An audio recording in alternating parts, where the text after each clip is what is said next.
Yo, what's up, guys? So it's been a long time for me to do this video. This is a very interesting question from Vibing Math again, and the source is from Singapore Mathematical Olympiad. One of the questions, and well, try to do this.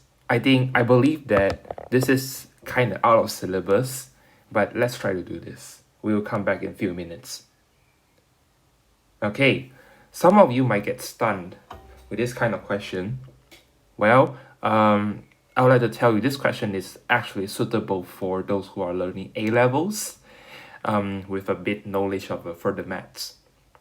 If you are, well, for example, doing CIE.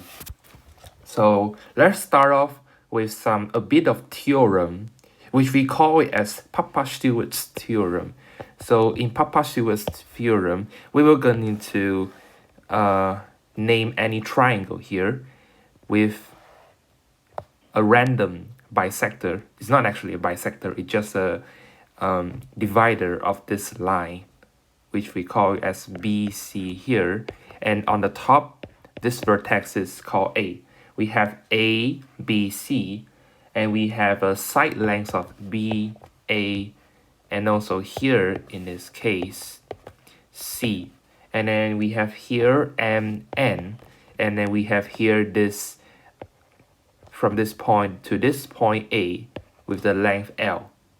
So according to Papa-Stewart's theorem, we can actually generate a formula with this one. MA squared and B squared equals to M plus N L squared plus M N squared plus N M squared. Notice that I have omitted the constant C. I mean the variable C because, well, I have actually substituted this with using the fact that C actually equals to M plus N. So I just use M and N instead. And well, this is the essential key formula that we're gonna use it to solve this summation. As you can see, if you try to compare this triangle with the triangle on that question, in this question, we have AB and we have AC with the lengths 10. So A equals to B equals to 10, which is very good. And then we can just substitute, this A and B here with A squared equals to 10 squared, B squared is equals to also 10 squared, and eventually it equals to 100 here. And then N is also 100 here. And then here it's just the same. And then we can expand out this 100 with, leaving M plus N here. And then notice that I'm actually able to cancel out M plus N on the right hand side. Because I have here on the right hand side here, L squared M plus N. And then here, if you notice this expression, you can factor out Mn, leaving M plus N. So you have here as a result, Mn, M plus N. And then you just cancel them out very easily. And then you can have 100 equals to L squared plus Mn, which is the final expression. And it's somehow similar to this expression above. Why? Well, if you look into the question, you have API, which is this one. It's equivalent to the L. And then we have PB, which is this to this, which is equivalent to M. And PI to C, which is equivalent to N.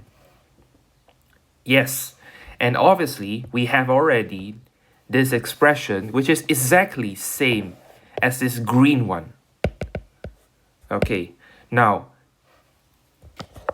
according to this equation, no matter you have any kind of PIA or you have PIB or PC between 1 until 60, if you add up them all with this function here, you will always get 100. So it means you can place, for example, in this case, this is the pi, and then a, and then you have here this m, let's say m prime, and then you have here this n prime. When you substitute these three values, m prime, l, and n prime, you will always get 100. Okay, this is